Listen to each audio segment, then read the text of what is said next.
Kraakhelder. Welkom bij Kraakhelder, een podcast van Liantis waar we een antwoord bieden op de meest gestelde HR-vragen. Vandaag een speciale aflevering. We zitten namelijk in de spelersgang van het Jan Breidelstadium, waar ik met niemand minder dan Miron Muslić kan praten. Hi Miron, thank you very much for being here today. Or should I say, thank you that we can be here today. No, thank you very much. Inge, good afternoon.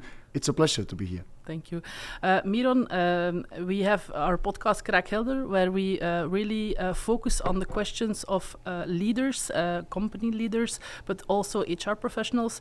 And we had a lot of questions from our network, questions for you. So I'm very eager to dive into it. So first of all, congratulations with this year, with all the successes. What do you think was the main or the biggest achievement for you this year? First of all, thank you very much. I think we did a fantastic job so far. The biggest achievement is for sure qualifying the first time in history of Cercle, and it's a long history over 125 years to qualify directly to the playoff one. That's of course a fantastic achievement, and this is something that we will all remember. But we are still in this playoff one, we are still participating. We still have our goals to chase. Right now we are currently holding position number 4, which would lead directly to European football. I think which is the goal? I think it is the goal, of course. I think if we will speak about this 1.5 years ago when I took over Cercle, it was a fight against the relegation, and now we are at the door to enter European football. And everything in between was just an amazing journey. And was it always the goal to start with, or did you take minor steps and then work towards that, or was it one big audacious goal, or what's your way of working? Football don't work like this because every weekend you have the opportunity to succeed, but also every weekend you have the opportunity or the possibility to fail. So you have to prepare those steps carefully, and also step by step. It's very important not to overjump some steps, because in the end you will miss that. And I think we had over the last 1.5 years a clear approach how to develop the youngest team in Belgium, especially in our style of play. And then everything comes step by step. And for us was always important not to overjump this path. And was it an advantage for you to have the youngest team? First of all, we are the youngest team in Belgium because we choose to be young, we choose to be dynamic. Cercle is young and Cercle is dynamic. Cercle is powerful, Cercle is aggressive, intense. It just fits perfectly to green and black. And if you have this kind of idea, the way we are playing football, it's very vertical, it's very dialectic, it's very aggressive. We have the highest physical output in Belgium, one of the highest physical outputs in Europe. And of course, it's a big help if you have young lads, of course. Yeah, which is amazing because when you watch the game, it looks amazingly intense for the players. How do you motivate the players to keep on going, to achieve one game at a time? Yeah, that's a good question, and that's a little bit the secret of the coaching stuff, because what we ask is very demanding. We're speaking about the highest physical output in Belgium, so that's not actually something very fun. It's not a kindergarten birthday. It's very hard to achieve that, but we create just a working culture over the last 1.5 years where for us it's just normal to reach the limit, and also normal to sometimes go beyond in aim to achieve something big, like we did this year, even something historical. And this path, it needs to be prepared very well, because you can only demand everything from the lads and everything from the players if you give also everything. That's always a give and take. We cannot speak about the highest physical output. We cannot speak about intensity football, about aggressive, about being brave, about going outside on the pitch and give it all if you don't give them. All. You have to give them all, and if they have the feeling, the coach, the coaching staff, everybody is just ready to sacrifice. Everybody is just ready to give the last bit of desire, energy, commitment. Then it's easier also in return to ask it from the players. And I think you need to have a big heart to play for Cercle, but you need to be also very, very clear what do you demand, and especially the way how you want to get everything out of the players. So if I'm listening well, it's about clear communication and about setting goals for each other that are one way, but also the other way. Do you do the same thing with your staff? I think communication is key. Everything starts with communication. Everything drops, everything collapses, everything goes down and goes under without communication. And I try to be as communicative as I can, as open as I can, but also as direct as I can. So you always know what you get when you are sitting in front of me and I demand things, but you always know what you get when I'm sitting in front of the whole team. A language is very important. Communication is very important. I think I have some rhetorical skills, so I can reach the players, I can reach the staff. It helps me also that I'm able to speak 4 languages, because language is then part of communication, but also language you can use as a weapon and as a clear tool. And then it's not only about communication. The part in this communication is also the clarity, because we can speak about football could be very, very complicated, but football on the other side can be very, very simple if you can explain them how, and if you can communicate with the right approach and give a straight and a clear message. Because everything outside on the pitch is, as soon as the referee is blowing the whistle, it could be extremely difficult and complicated, and in some situations also too much. But that's where you have to prepare everything clear, but then as simple as possible. And do you only use your voice, or do you also have body language? Everything is part of communication. Sometimes it's my voice, sometimes it's my coaching, sometimes it's my approach, sometimes it's just a view. So they know, okay, this is not really good, or okay, this is savam, we are on the right way. But it's all about balance. Okay. Because I'm very demanding towards to the team, but I'm very also clear what and when, because the players feel this. If you give, for example, a bad pass or a bad decision in the game as a player, I don't have to coach this. You are completely aware. I don't have to tell you, okay, Inge, this was a shit ball. You know it already, but you need something different. You need, in this case, not communication about your mistake. In this case, you need coaching. And I try to be very, very strict and clear with this. And do you give feedback in the moment of the mistake or the misjudgment? I think feedback is one of the most important things towards to the players, but also feedback towards to us as a coach, because it's not about that only I give feedback. I have also to receive feedback, and then the most important thing, what do I take out of this feedback? How can I improve? Because it's not about the players are making mistakes. I make, as a head coach, every single day mistakes, but I make those mistakes with the desire to be brave, to achieve something, with the desire also to try something. And then if you try, you can fail, but at least we try. So I'm failing every single day, but I'm also succeeding every single day. So that's why this feedback is extremely important for us. That's why we are coaches. I'm not a teacher, because a teacher is only giving. A coach is giving, but also takes something out of the group. That's why this feedback has to be very clear in terms of the communication, but also very clear what is the solution. Because if I'm telling you, okay, Inge, you're passing now 4 times in a row at the wrong spot, where should you pass? I need to give you also, not only, I have to give you the solution and the answer. And that's why, again, communication is very clear, and we have, of course, all the tools in terms of our analyze department, so we can actually speak about the mistakes, we can also watch mistakes, but also speaking about the developing points and the things we did actually very, very fine and very, very okay. So we can also speak about them and especially show them. Then we can have create just a metaphor. Okay, very interesting. Not everything goes well in a football season. I assume that there are many downfalls as well. How do you motivate a very demotivated team? What are some of the approaches you take? Because downfall, it's as important as being successful. Sometimes it's more important. I struggled as a head coach 3 years ago. I lost 10 games in a row, or I was not able to win 10 games in a row, and I got sacked. So as a head coach, I failed, because we are speaking about performance business, and we are speaking about that only the results counts. So I didn't have the performance and I didn't have the results, so I lost my job. But this failure was also a start for me, a new beginning, because I took the right conclusions out of this. I took the right feedback out of this. There was a reason why I failed. And failing is a part of being successful.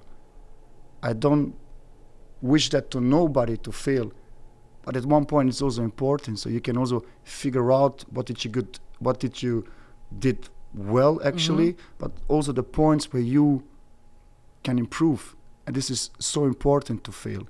We are in performance business. We are failing every weekend. We are failing every weekend, but we also can succeed every weekend.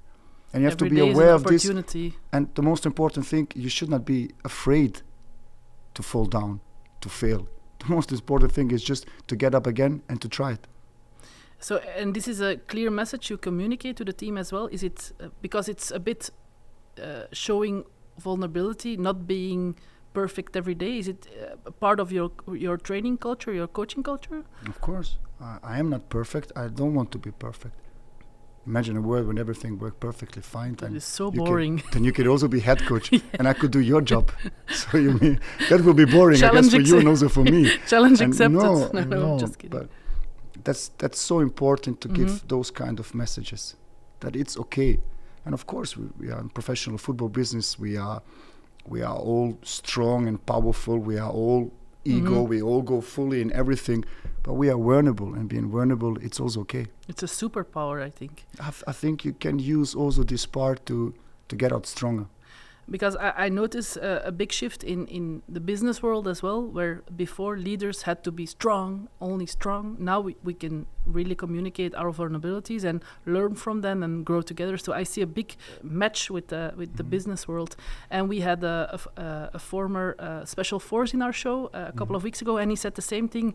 Using your vulnerability is a very important asset in our profession. So I'm really happy you shared that with us. I fully agree at this point. You have a very beautiful team with lots of diversity. How do you manage all the different languages, cultures?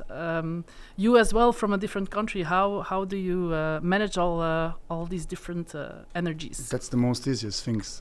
That's the most easiest thing out of my job. Imagine the world will be like a football locker room. I think right now, currently, we have 12 different nations in this locker room, just 15 meters behind me. Players from all over the world, players from all continents, but a common goal. And that's something. Yeah, that's something magical. That's one something goal. really, really magical. That's the beauty. That's the beauty of football. Imagine the world will be like this. Then we will have, I think, simple times, and that's a huge challenge. But to unite all those kind of different language, different cultures, different personalities, to go out and chase for cercle, that's something that keeps me sharp every day. That's something that I love the most. Yeah, and I see the fire in your eyes when you talk about it. So it's really nice to see. How do you align everybody to meet the same goal? How do you, because you have, like you mentioned, you have lots of personalities. You might have some alpha males and some more shy people. How do you align them, and how do you make sure that every person is aligned with the goal and goes for it? We give them also freedom to be the person they are, because I always say to you need the courage to be who you are. You don't have to pretend. And if you're who you are, then you are Sava, you're okay. And everyone is different. So we don't try to make out of this locker room with 12 different nations, I think 7 or 8 different cultures, to make one circle player. No. They are all circle players, and everyone can give just something different. There's like a perfect menu with just the best possible ingredients. If you put them by side and you look at them, you'll feel, okay, I'm not really sure if this will be tasteful. But if you put them proper together, that's a menu. That's a la carte menu you're gonna love, and every one of them want to be successful. The common thing we have is the love for football, and football is the same in Togo, in Bosnia, in Belgium, in Azerbaijan, in Palestine. It's the same. It's the love for football, and that's the common thing we have.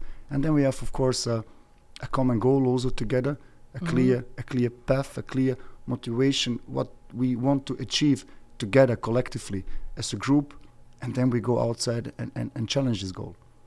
And do you communicate your goal often, or is it something you have like a roadmap, or is it something from game to game? How do you? No, I'm not that structured and not that scheduled to having a roadmap, because I know that the most important game is the next one. It's a cliche, but it's really like this. As soon as the game is finished on Sunday, I'm already looking forward for the next game. It's really like this. And then we challenge everything week by week and step by step. And this is also the communication towards to the team. We as a staff, we are looking already a couple of weeks in front. We have to prepare something. So we are not actually preparing just day by day, but in aim coming back to this clear communication to make it as simple as possible towards to the group. And this is still a very, very young group. I think we have a starting 11 average under 23 years. So we try to make it really clear to them, but also as simple as possible. And that's why we keep this simplicity just going game by game. But in the background, we as a staff, of course, we are prepared for all kind of scenarios what could be happen in the next couple of weeks and months also. And how do you manage these velocities? Because with the team, you're very on the moment in the week, and then with the other team, your staff, you are already looking forward. How do you align? Is it a lot of meetings, communication, or? Yeah, for sure. And a lot of communication, a lot of meetings, but also clear responsibilities. So we have a big staff also. Assistant coach Jimmy de Wolf, assistant coach Radi Jaidi, assistant coach Bruno, head of goalkeeping, goalkeeper coach Stefan, head of performance Stuart, his assistant Nick, head of analyze. No, the head of performance is Eddie. Sorry, he will kill me for this. He will kill me. We have to cut this later. We will. because Stuart is not capable to be the head of performance. He's too strong. So we have 7, 8, 9, 10 people involved in our. You don't have to cut this out. That was just a joke. No. Leave it. I can use this also against Stuart for Eddie, or against Eddie for Stuart. I'm liking the way you think. I'm not sure how I'm going to use this, but I'm going to use this. So, and it's about then when you have a big staff, and we have a big staff because we want to develop the youngest team in Belgium. For this, you need manpower. Yep. That's not a one-man show. I can't do it alone. I don't want to do it alone. I'm not capable to do it alone. And it's about giving them also clear responsibilities and clear tasks. Because if they have clear responsibilities and clear tasks, they know what to do. It's again communication, it's again clarity. But they are also in their spectrum accountable. And experts. Yeah, of course, experts and accountable. And that's why I love to work with the circle staff, because we are also, I'm from Bosnia. Jimmy is a local Flemish guy. Stefan is, we don't like him, he's a Dutchman, we don't like him. Eddie is from England, Stu is from England, Bruno is from Brasilia, Radi is from Tunisia. So it's the same like in our locker fantastic room. But we all share, again, the same desire, the same passion for love, and also a clarity also towards to circle. And you say everybody has his own responsibility. If somebody doesn't take his responsibility, is he taken accountable? And do you talk about it in a team, or is it something you talk about one-on-one? Or how's your approach to not taking responsibility?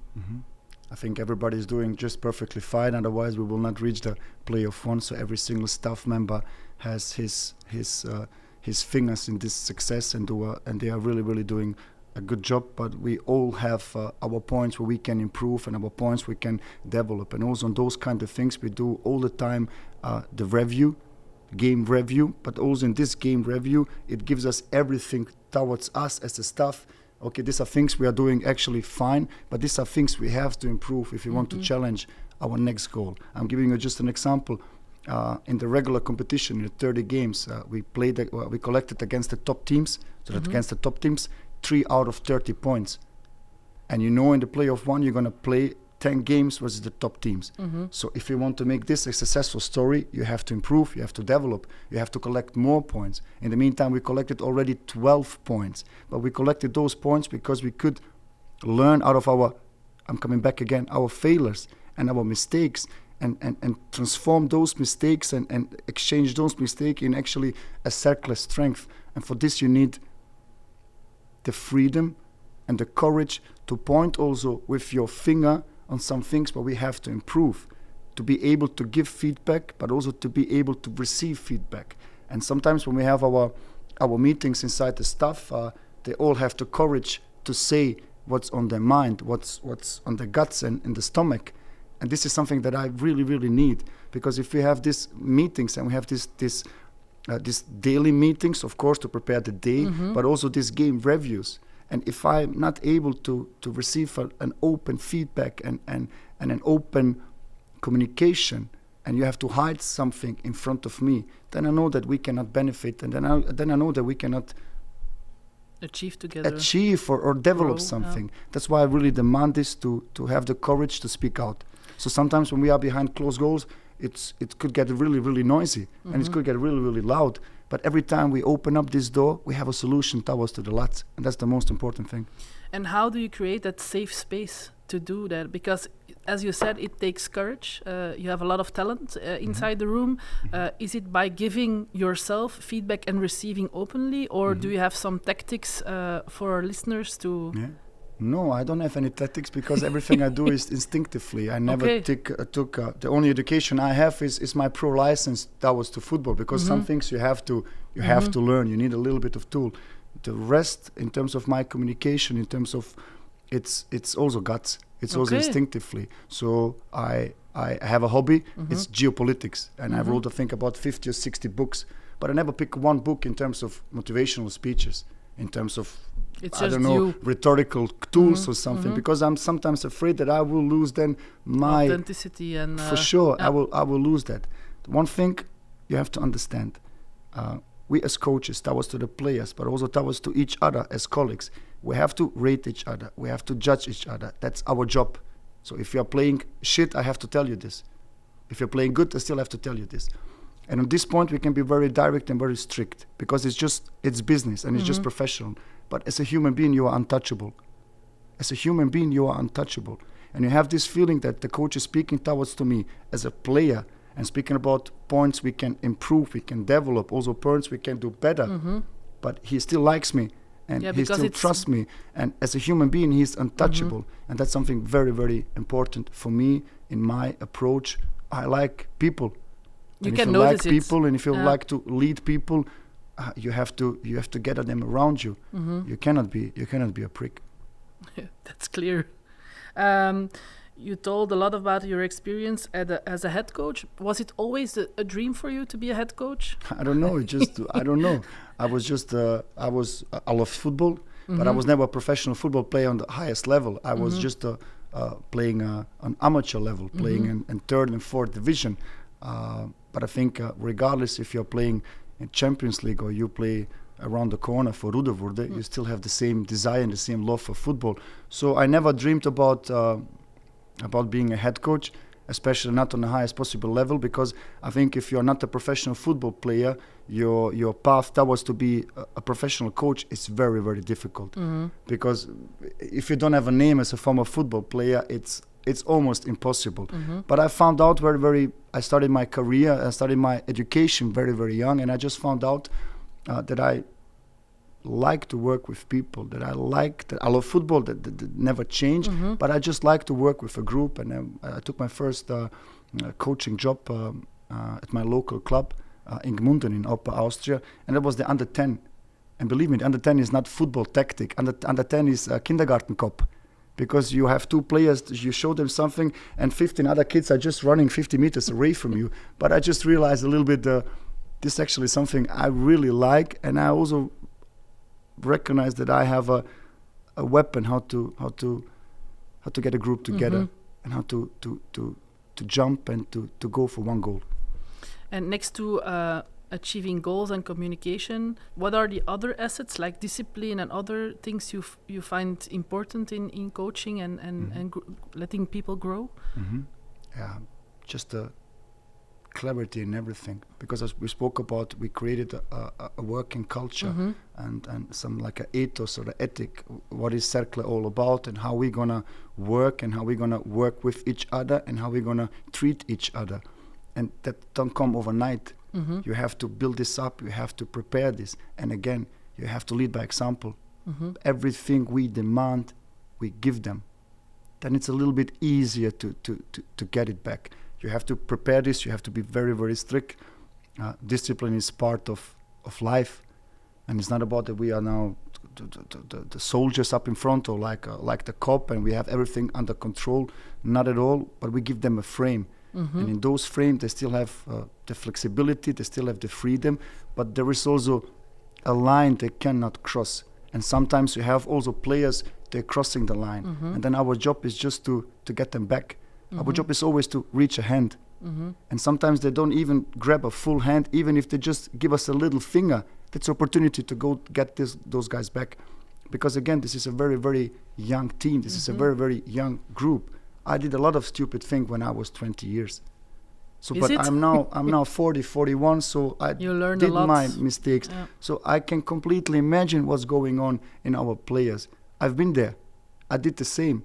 And what I maybe missed when I was 19, 20, 21 is somebody to tell me, okay, Miron, this is how it is. We can't change it anymore. But this is also possibly how it could be if you change and if you leave somebody or to give you the support. And that's what we always try.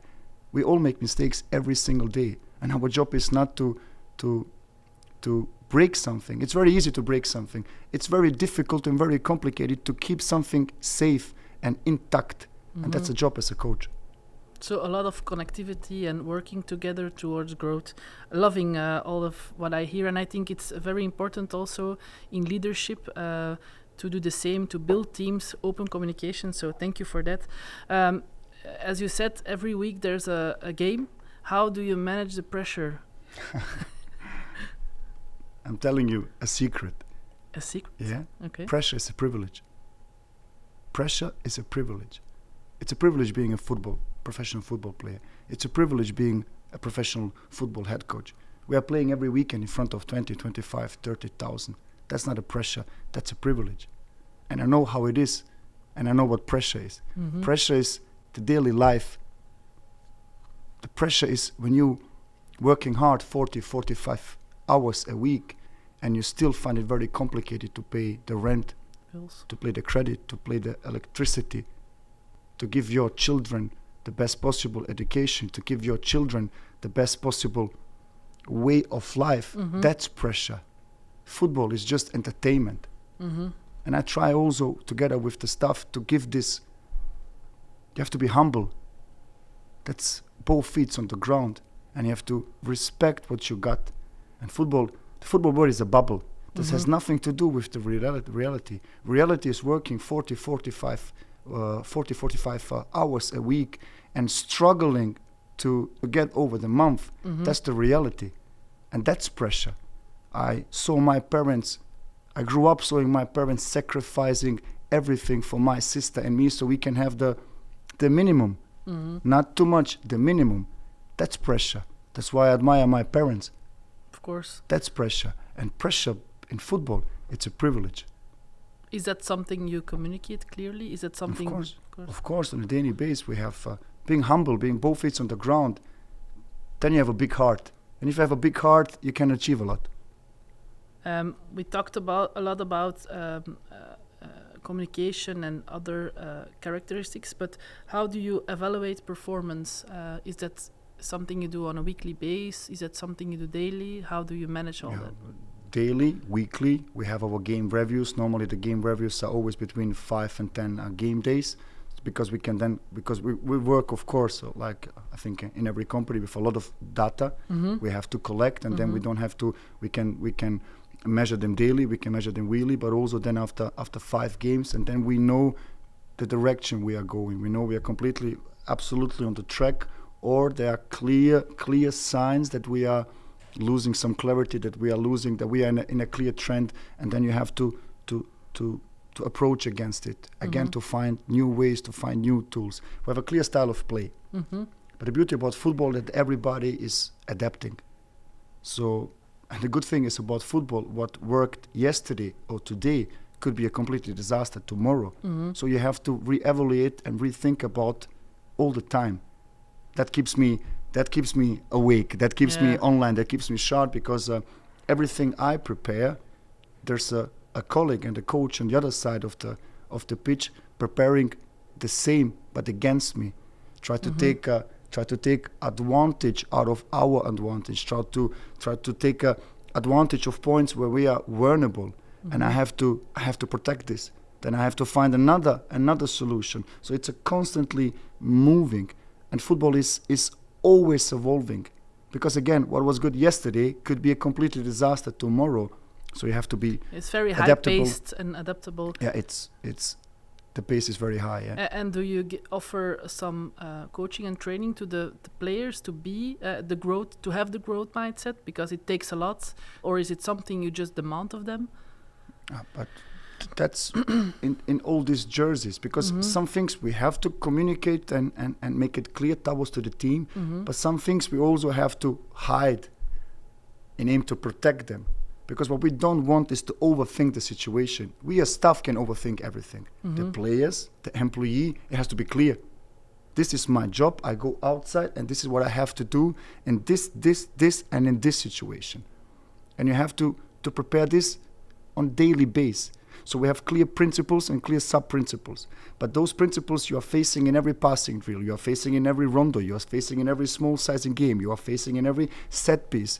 It's like breathing.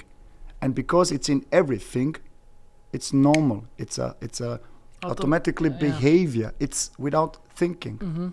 Because it's just, the ball is there, we counter press. We want the ball there, we play diagonal out of pressure. We go to the deepest option, we go to the upper 10. We do the circle switch, we attack the red zone, we work with tap in, we work with 45. So we have million of principles. But because we are using them every single day, and we are using them, and that's also part of the secret in every exercise. Because we are not preparing the exercise on exercise sake, we're preparing the exercise in circular principles. We're preparing everything they face on match day, we prepare that in session. And then when they face them on match day, they're just doing it without because too much. They are already and that's a part of communication, but also part of clarity. And clarity will always help you. Very nice. I will end this very insightful podcast with one question. Alentje told me there will be 2.5 hours. Oh, so no. Inge, you're fast, okay? No, I'm so very fast. I still can go to Nomad right now for a chai latte. That's good. Woohoo. If you could give yourself at age of 15 one big tip for further life, what would it be? In age of 50? Yeah. Inshallah. Don't be a head coach. Why? Hopefully I can quit this circus with 50 years. I don't know, because I believe, and I believe that our destiny is written. Okay. But I'm not waiting on my chair and praying to the Almighty to give me that destiny. I go afterward, and I go and chase. So we are all dreamers, and I dream also every single night, like all the players. But when I get up in the morning, I try everything to chase these dreams and to make them reality. I don't want to think what about to happen in 10 years. Everything I do in future, I just say inshallah, so God will, and it will be Let's happening. Go. So. Thank you of course. so much for the insights, for having the ability to have a look into your life and learning from you. Thank you. Thank you. It was a pleasure. Thank you very much for having me. All the best.